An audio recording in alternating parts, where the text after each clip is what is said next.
Ya, jumpa lagi di konten saya. Lagi-lagi masjid ini dijadikan ajang untuk kampanye politik. Dan kalau ditanya siapakah yang melakukan itu semua?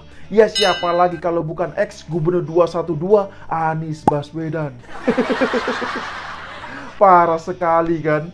Jadi kemarin ini saya sedikit cerita, atau tepatnya pada hari Jumat ya, Anies Baswedan itu baru saja melakukan safari politik ke Jawa Timur. Nah, lokasinya berada di Surabaya, kemudian lanjut ke Sampang, Madura. Ya, untuk di Surabaya, Anies Baswedan memulai aktivitasnya dengan melakukan sholat Jumat di Masjid Al-Akbar. Dan seperti biasa, mobilisasi massa dari luar daerah pun dilakukan. Mereka berduyun-duyun mendatangi Masjid Al-Akbar untuk menjadi tim hore bagi Anies Baswedan. Ya, mereka berteriak, Anies Presiden, Anies Presiden. Teriakan itu dilakukan ketika masih berada di dalam area masjid. Coba bayangkan saja, parah sekali kan? Nah, apakah itu bukan pelecehan terhadap tempat ibadah? Apakah itu bukan mengotori kesucian dari tempat ibadah? Ya, kalau menurut saya, semua itu jelas adalah bagian dari penghinaan dan pelecehan tempat ibadah. Bayangkan saja, masjid yang seharusnya dijaga harkat, martabat, dan kehormatannya, namun justru dikotori oleh kepentingan politik dan urusan duniawi. Bahkan belum lama ini, ada juga seorang perempuan pendukung Anies Baswedan yang mempolitisasi Ka'bah. Nah, jadi dengan latar bangunan Ka'bah, perempuan tersebut mendoakan agar di 2024 nanti, Anies Baswedan ini bisa menjadi presiden. Coba bayangkan saja, parah sekali kan? Ternyata bukan hanya masjid yang selama ini dipolitisasi oleh mereka, namun Ka'bah juga tidak luput menjadi target politisasi oleh pendukung Anies Baswedan. Ya, tapi biar lebih jelas ya, silakan bisa disimak terlebih dahulu cuplikan videonya berikut ini. Assalamualaikum warahmatullahi wabarakatuh. Salam dari Tanah Suci Mekah, Arab Saudi. Mendoakan Ketua Umum Partai Nasdem, Bapak Surya Paloh, semoga sehat selalu. Semoga berkah selalu, dan kepada Capres Nasdem Bapak Anies Baswedan, semoga menjadi Presiden Republik Indonesia di tahun 2024. Amin, amin, amin. Nah, gimana setelah menonton cuplikan video barusan? Parah sekali kan? Dan setelah melihat apa yang dilakukan oleh Anies Baswedan di Masjid Al-Akbar kemarin, tentu hal itu semakin mengkonfirmasi statement Anies Baswedan. Jadi dia ini pernah mengatakan bahwa perilaku pendukung mewakili sifat yang didukung. Dan sekarang publik bisa menilai sendiri bagaimana perilaku pendukung Anies Baswedan yang selama ini gemar mempolitisasi agama dan juga tempat-tempat ibadah. Dan pengerahan massa dari luar daerah yang berduyun-duyun ke Masjid Al-Akbar itu adalah sebagian dari contohnya.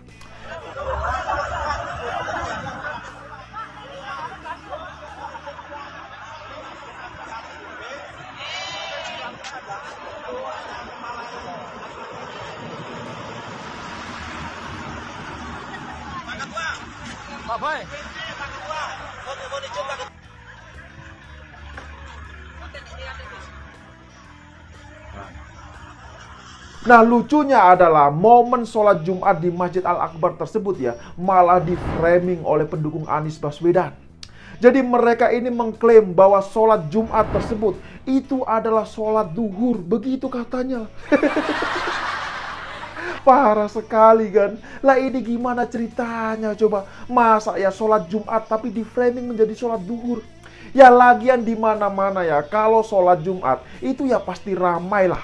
Apalagi jika ada pengerahan massa jamaah dari luar daerah Surabaya. Ya pasti semakin ramai lah, bener gak? Lagian kalau ramai ya, belum tentu semua jamaah itu mau mendukung Anies Baswedan. Dan bisa jadi pengerahan massa itu adalah bagian dari antisipasi.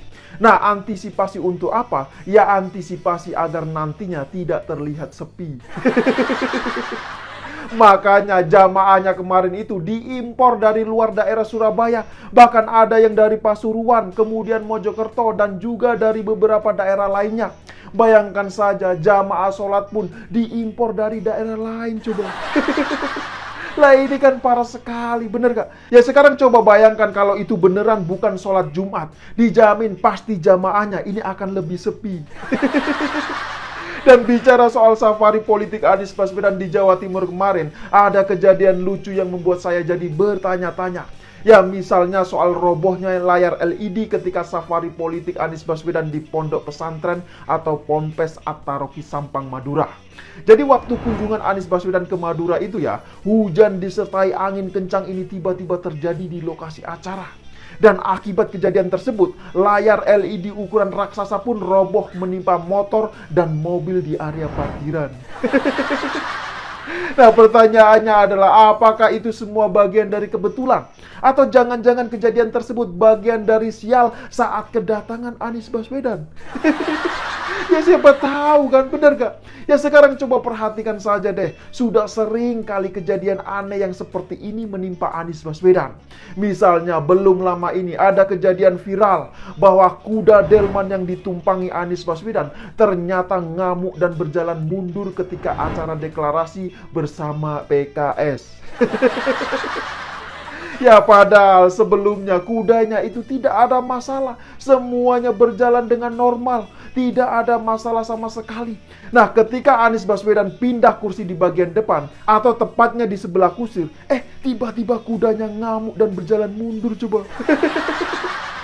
Bahkan saking viralnya video tersebut, kader Partai Demokrat pun sempat meminta agar kejadian itu tidak dikaitkan dengan hal pemilu.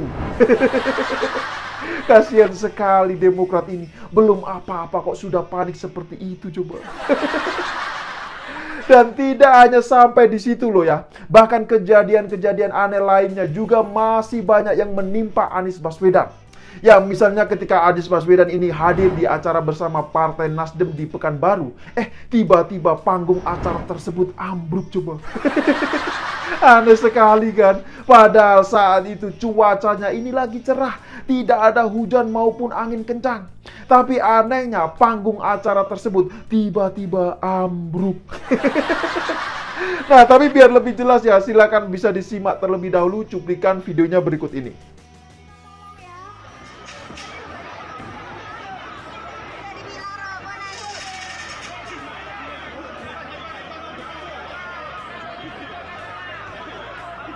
Nah, gimana setelah menonton cuplikan video barusan? Kasihan sekali kan? Jadi kalau diperhatikan ya, dari semua kejadian aneh tersebut, rasanya kok tidak mungkin kalau semua itu adalah kebetulan. Masa iya kebetulan tapi kejadiannya ini terus berulang seperti itu? Bisa jadi semua itu adalah kode bahwa memang Anies Baswedan ini adalah pembawa sial. Bener gak? Ya siapa tahu. Ya sekarang coba perhatikan saja. Kalau misalnya kejadian tersebut tidak berulang kali, mungkin masih bisa dikatakan wajar. Tapi masalahnya itu kan terjadi berulang kali. Nah pertanyaannya adalah apakah kejadian yang berulang kali itu bisa dikatakan sebagai kebetulan? Nah bagaimana kalau menurut teman-teman semua? Ya silakan berikan komentarnya di bawah. Dan hari ini kita bisa melihat sendiri bagaimana survei yang dirilis oleh lembaga SMRC. Dari 3 nama yang diajukan sebagai calon presiden, nama Ganjar Pranowo tetap menjadi yang paling puncak dengan elektabilitas sebesar 35,5%. Nah kemudian disusul dengan Prabowo Subianto sebesar 27,2%. Nah, di posisi paling akhir terdapat nama Anies Baswedan dengan elektabilitas hanya 24,8%. Kasihan sekali Anies Baswedan ini. Dan dari rilis data lembaga survei SMRC ini menunjukkan bahwa tren elektabilitas Anies Baswedan ternyata semakin terjun bebas. Ya, Anies Baswedan ini telah keliling kemana-mana untuk kampanye mencari simpati warga. Tapi faktanya apa? Faktanya justru elektabilitasnya semakin nyungsep. Nah, sementara Ganjar Pranowo dan Prabowo Subianto justru tren elektabilitasnya ini mengalami kenaikan. Padahal keduanya ini belum secara terang-terangan melakukan kampanye seperti yang dilakukan oleh Anies Baswedan. Ya, namun dari hasil survei SMRC ini kita bisa melihat bahwa elektabilitas keduanya justru mengalami kenaikan. Nah, pertanyaannya adalah apakah ini bukti bahwa rakyat sebenarnya sudah muak dengan gaya politik yang dimainkan oleh Anies Baswedan? Ya, kita tahu bahwa gaya politik identitas yang dimainkan oleh Anies Baswedan jelas sangat-sangat berbahaya kalau menurut saya. Nah, berbahaya karena apa? Karena hal tersebut dapat memecah belah persatuan bangsa dan negara. Ya, kita tahu bangsa kita ini adalah beragam suku dan agama. Bayangkan saja, misalnya saya gunakan politik identitas keagamaan seperti ini. Saya Muslim dan lawan politik saya adalah non-Muslim. Terus saya kemudian menyerang lawan politik saya karena agamanya. Nah, apakah politik identitas yang semacam itu tidak berbahaya? Atau misalnya saya Muslim dan lawan politik saya juga Muslim. Kemudian saya menyerang lawan politik saya dengan mengklaim bahwa lawan politik saya itu adalah Islamnya Islam liberal dan tidak pro terhadap umat Islam. Nah, apakah gaya politik identitas yang semacam itu tidak berbahaya juga? Ya, atau bisa juga saya ini dari suku Jawa dan lawan politik saya bukan dari suku Jawa. Kemudian saya menyerang lawan politik saya dengan identitas sukunya. Nah, apakah gaya politik yang seperti itu juga tidak berbahaya? Ya, bisa dibayangkanlah kalau situasi dan kondisinya seperti itu, maka jelas itu sangat-sangat berbahaya kalau menurut saya. Dan semua pengalaman itu bisa kita lihat ketika Pilkada DKI Jakarta pada 2017 lalu. Jadi pertanyaannya adalah, apakah semua kejadian itu masih belum cukup juga untuk menyadarkan kita semua? Saya yakin kok semua yang menonton video ini pasti sudah tahu jawabannya. Nah, jadi gimana? Apakah sampai di sini sudah paham semua? Ya, silakan berikan komentarnya di bawah. Ya, saya kira demikian dululah opini singkat Okidum kali ini. Pesan saya, jaga terus NKRI. Terima kasih buat yang sudah like dan menonton video ini dari awal hingga akhir. Dan sampai jumpa di episode Okidum selanjutnya.